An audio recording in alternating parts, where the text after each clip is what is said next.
Selamat datang kembali. Nah, kali ini kita bakal bahas sebuah cerita yang cukup intens dan personal ya. Sumbernya dari wawancara di kanal YouTube Unlocked. Judulnya aja udah bikin penasaran. Ingin jadi artis saat SMA, cewek ini serahkan P-nya ke oknum sutradara. Kita akan coba dalami pengalaman seorang perempuan muda, kita panggil aja Via. Waktu itu umurnya 18 tahun, baru banget lulus SMA, pengen jadi artis. Misi kita di sini, ya untuk memahami ceritanya, tekanan yang dialami, terus jebakan-jebakan yang dihadapi pas coba masuk dunia hiburan. Ini semua berdasarkan pengakuan dia di wawancara itu. Ini bukan cerita yang ringan, tapi penting banget buat kita pelajari. Oke, mari kita bedah kisah ini. Tentu, tapi perlu kita garis bawahi dulu ya, ini kan pengalaman pribadi Via. Jadi tujuan kita di sini lebih ke edukasi, biar kita semua sadar ada loh potensi resiko di industri tertentu. Bukan buat menggeneralisir semua sama. Yang menarik di sini itu gimana tekanan dan impian besar itu bisa bikin seseorang jadi ya rentan gitu. Betul banget. Jadi ceritanya Via ini kan baru 18 tahun, lulus SMA. Ada dorongan nih, terutama dari ibunya, biar dia coba jadi artis. Terus, kayaknya kesempatan datang gitu aja pas dia ketemu seorang pria di kafe. Ngakunya sih orang film. Nah, dari sini, apa yang bikin situasinya langsung jadi bahaya? Kerawanannya itu jelas banget ya. Usia muda, baru lulus, belum banyak pengalaman, tapi punya mimpi besar, ditambah tekanan keluarga. Nah, pria ini lihai banget manfaatin celah itu. Dia langsung nawarin 2 jalur. 2 jalur? Maksudnya? Ya, jalur pertama bayar. Lumayan gede, 25 juta katanya buat diorbitin. Atau ada jalur gratis. Gratis? Kok curiga ya? Nah, itu dia. Gratisnya ini ternyata syaratnya eksploitasi seksual. Jadi si Via ini harus mau melayani dia, bahkan mungkin orang lain juga di industri itu. Udah red flag banget kan dari awal? Waduh. Terus Via milih yang mana? Karena dia nggak punya uang sebanyak itu, dan mungkin masih naif ya, dia coba ambil jalan tengah. Dia mau belajar akting dulu. Dia sampai nekat ambil uang orang tuanya diem-diem, 2,5 juta buat DP. Ya ampun. Terus dia beneran ikut kelas akting? Justru itu masalahnya. Bukannya belajar akting, di hari kedua, dia malah dipaksa berhubungan seksual sama pria itu. Alasannya, katanya, bayar segitu ya dapatnya segini. Gila kan? Astaga, itu pasti traumatis banget ya. Itu awal mula dia terjebak. Eksploitasi yang lebih terstruktur gitu. Terstruktur gimana maksudnya? Si pria pertama ini kemudian ngenalin Via ke orang lain yang dia sebut sutradara. Namanya Bowo, usianya sekitar 60-an, perawakannya pendek, brewokan gitu deskripsinya. Lalu, Dengan si Bowo ini gimana? sama aja polanya. Dijanjiin peran, tapi syaratnya ya itu lagi. Via dipaksa lagi melayani si Bowo ini dan gak cuma sekali.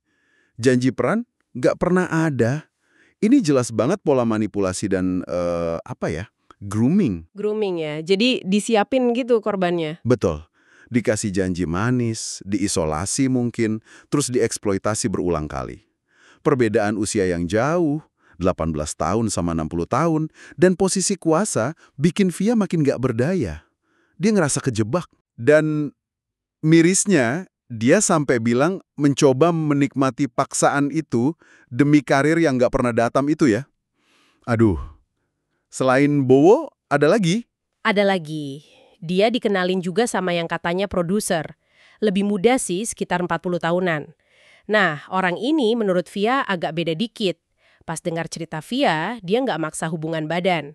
Tapi tetap aja, ada pelecehan fisik. Dia megang-megang bagian tubuh Via. Tetap aja pelecehan itu namanya. Iya, bener. Dan anehnya, si produser ini malah sempet ngasih nasihat ke Via buat hati-hati.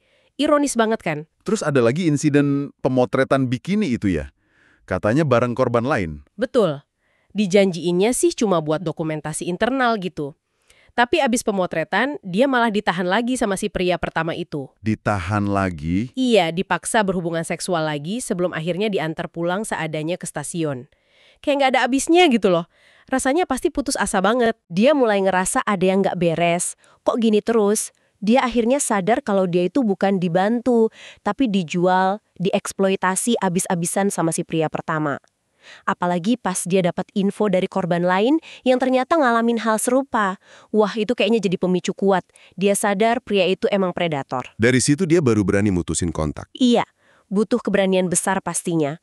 Setelah lepas dari lingkaran itu, dia nggak langsung balik ke dunia hiburan. Oh ya, dia ngapain? Dia coba kerja jadi caddy golf dulu, sekitar 6 bulan katanya. Mungkin buat menenangkan diri atau cari suasana baru ya. Terus akhirnya balik lagi. Akhirnya balik lagi, tapi kali ini lewat jalur yang benar. Dibantu teman lama, mulai dari nol lagi, jadi figuran.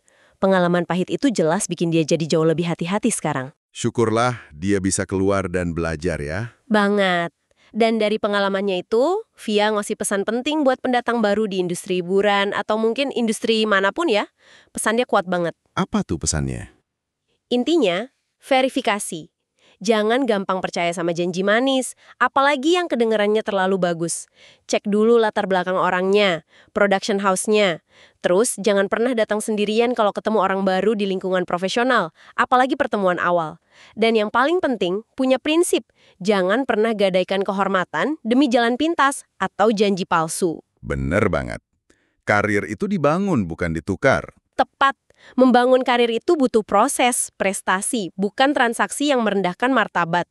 Jadi, kisah Via dari wawancara Unlocked ini benar-benar jadi pengingat keras ya buat kita semua. Ambisi itu bagus, tapi kalau ketemu oknum predator di industri yang kompetitif, bisa jadi bahaya banget. Ini nunjukin betapa pentingnya punya support system, punya informasi yang benar soal industri yang mau dimasukin, dan yang paling penting, berani bilang enggak. Persis. Mungkin jalur yang benar itu rasanya lebih lambat, lebih susah, tapi membangun karir di atas integritas dan prestasi, itu fondasinya jauh lebih kokoh. Selalu waspada sama tawaran yang too good to be true. Nah, ini mungkin jadi bahan renungan buat Anda yang dengerin ya. Kalau melihat pengalaman kayak Via ini, kira-kira gimana sih cara paling efektif buat individu, terutama anak muda yang baru mulai, buat melindungi diri dari jebakan eksploitasi semacam ini? Nggak cuma di dunia hiburan, tapi di industri manapun yang persaingannya